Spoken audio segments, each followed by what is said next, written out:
மணி 8 போகுது, இன்னும் வீடுன்னு சேர்ந்து பாடில்ல. என்னதான் வேலைக்கு போய் கிளிக்கிறான்னு தெரியல.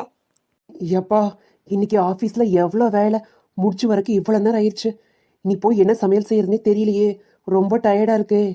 எத்தே, நான் போய் காப்பி போட்டு வரட்டுமா? ஏன் லேட்டு? எத்தே, ஆஃபீஸில் கொஞ்சம் வேலை அதிகம், அதான் லேட் ஆயிடுச்சு. இங்க வீட்டில் ஒருத்தி வயசானவ இருக்கா, அவளுக்கு ஏதாச்சும் போய் சமைச்சு கொடுப்போம். அதெல்லாம் உனக்கு இல்லை, ஆஃபீஸ் வேலை தான் முக்கியமாக போச்சு இல்லை? சரி, சீக்கிரம் போய் டீயும் பஜ்ஜியும் கொண்டு வாப்போ. எத்தே, பஜ்ஜி வேணுமா? ஆமாண்டி, நம்ம சொல்றத முதல்ல செய்யி போ.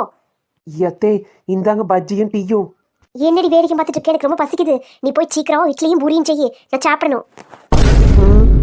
இட்லி பூரியா? இது எப்போ நம்ம செய்ய? இப்போவே டயர்டாயிருச்சே. பாவம் மருமக, ஆஃபீஸ் வேலை முடிச்சு டயர்டாக வருவான்னு இல்லாமல் அது செய் இது செய்யும் உயிரியா வாங்குற. இருக்கலவி, உனக்கு நான் பேதி மாத்திரை கலக்கிற சாம்பார்ல இங்கே தானே வச்சேன், எங்கே போயிடுச்சு? மாடி மருமவளே, இதைத்தானே தேடிட்டு இருக்கிற? இந்தா.